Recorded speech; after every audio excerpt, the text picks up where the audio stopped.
everybody to close their eyes for just a second. I want you to picture your little girl. If you don't have a little daughter of your own, picture your sister, your niece, a little girl that's close to you. Picture her growing up. She dreams of all the stuff that little girls dream of. And now I want you to picture her as an adult, a woman. And she's a stripper. She works at strip clubs. She's a prostitute. There's a 90% chance that she's a drug addict. And that's your daughter. That's your sister. That's your niece. That's some girl that you love dearly. Okay, open your eyes. When you want somebody to rescue her.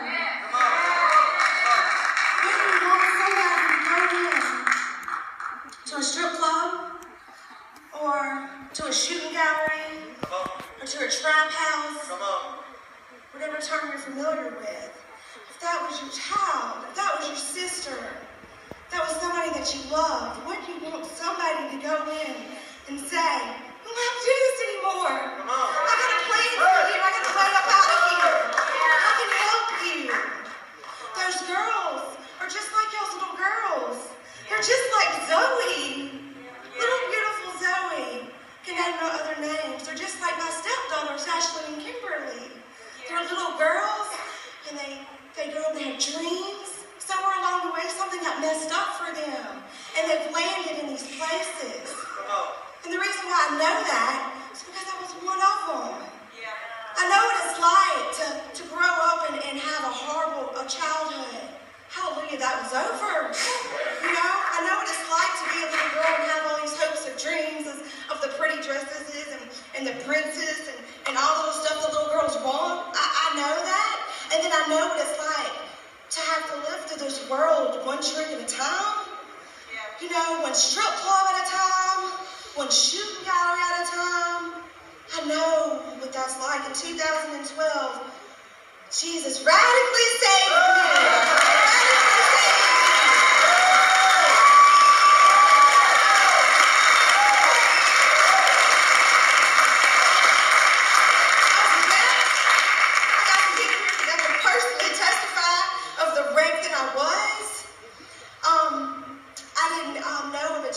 Growing up, I heard of Jesus. I didn't know much about him, but I knew he wouldn't love no little girl like me. I knew that. Come on. So then I got into a place, a faith-based ministry for women in 2012, and my plan was, I remember when I was doing the intake on the phone, and they said, this is a Christian facility, and they told me all about it, and I really wasn't studying all that. I was trying to get clean. I had a game plan. I was addicted to heroin, and then I needed to not be dope sick no more, and if you don't know what I'm talking about, hallelujah. But if you do, I needed to get somewhere for a minute and lay it down and kick. And then I was going to get up out of there. And that's cool that you have Jesus there, but I just need to sleep a little bit. And that was my game plan. But like Pastor B says, I was set up. I went in there thinking I was going to stay like a month, then I ended up working for the place. So that's how that went for me. But that was 3.5 years ago, and ever since, and I can remember for the first time that Pastor B prophesied that I was going to help other women and go back to these clubs, and I thought, ain't no way. Ain't no way. But 3.5 years later, it happened, and last night we had groups of, 2 different groups that came out, and we went, and we loved on these girls, and we went to these clubs, and it was 4 of us at a time, and we would walk in, and we would sit at tables. And those of y'all that don't know anything about strip clubs, they're pretty dark. The world will glorify them, and the world tells you things like, I'm in love with this stripper, and we like to make it rain. Ain't nothing raining up in there but the Prince of Darkness. So we walk in there, and I know my team was Miss Janie and a couple others, and obviously when we walk in, we look like an odd crew. Could you imagine? Ooh, Miss Sweet Janie. And we're sitting at the table, and we didn't order any drinks. We didn't order the girls any drinks, the strippers, we didn't order them any drinks. We wouldn't tip them no money, but yet they still came and sat at our table. One came, then another came, then there was another one. And we wasn't giving them anything. But we know what? The Spirit of the Lord was driving them because there was a light that got shone in them. And we got this fellowship with these girls, and then within an hour, we knew about their parents, their mom, their dad, their kids, what they really was wanting to do with their life. That wasn't it.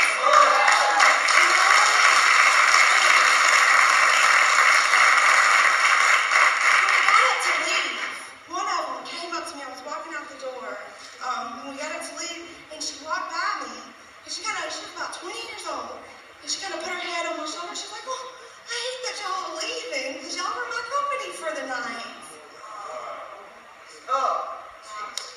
So that's why we want to do what we do. And I know a lot of people think, well, maybe I'm not led to be a part of this. I know everybody's not going to go open these strip clubs with me. I get that. I respect that. But please, you can still pray. You can still give to this ministry. We have a lot of stuff coming up. We want to get some stuff ready for Christmas. That's for another day. I'll tell you, I won't ever let y'all. But what I really want to say to y'all out here is I'm really not expecting. I was only supposed to be introduced our guest speaker. And I want y'all to know a little bit about her before she comes up here, because we have this amazing woman that's like this whole melting pot. She's just done everything. I mean, it's insane how much she's done. When I first started reading up on Miss Carolyn, there was a quote, and it just impacted me when I heard it. And she was, I guess, maybe being interviewed by some authorities, U.S. Marshals and things of that. And they were asking her, you know, sex trafficking, if y'all are not aware, in America is off the chain. It's off the chain. And not only just in America, but it's in Mobile County. I don't know if y'all know this or not. It's about to blow your mind if you don't. But 7% of the women that work in high volume prostitution in Mobile County are infected with AIDS. So let me break that down for y'all. 7%, that means out of every 100 girls, 7 are dying. And if they're infected working, then there's men.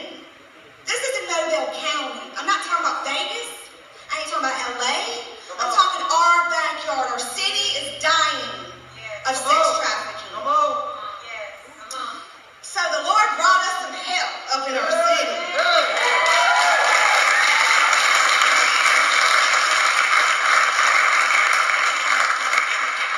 And so I read something that all these government officials was asking Miss Carolyn one time. We can make very little dents on all this trafficking that's going on. So, what can a Bible scholar do in the strip bar? And I'm not going to do a quote because I can't do it verbatim. But the gist of it is she looked at them and simply said, I can raise an army, one woman at a time.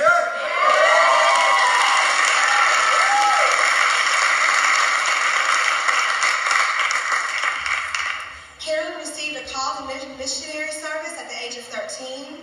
In 1993, she left for East Africa and worked in Kenya, Tanzania, and Uganda, where she planted over 40 churches. After returning to the States, Carolyn finished her doctorate of ministry and began teaching full-time at Wesley College. She also founded a ministry called Light and Darkness. A team of female evangelists are equipped to go into strip clubs to befriend, evangelize, and rescue women in the sex industry.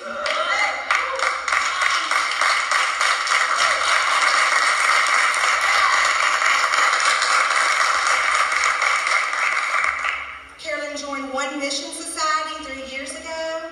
She is a facilitator for church planting movements with the ECC and a cross-cultural trainer for all new missionaries at an OMS. Carolyn is currently assigned to Bangladesh, Singapore, and Malaysia. Stand to your feet, Cave people, and give a big warm welcome to Dr. Carolyn Knight.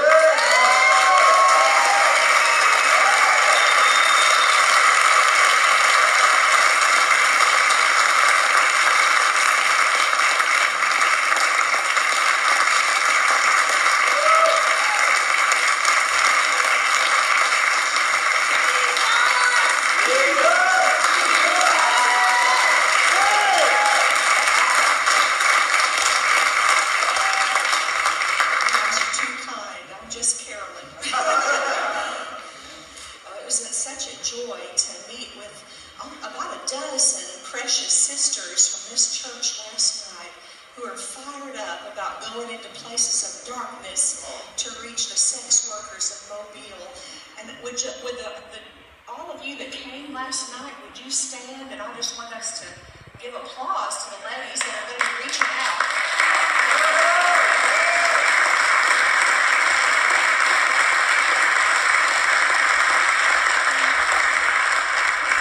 I think at the end of this service, we'll have these ladies come up and we'll just pray a commissioning prayer over them. As Tasha said, I was called at age 13 to be a missionary, and it was my heart's desire to be a pioneer missionary. And I begged God to let me go to Africa and get to villages that didn't have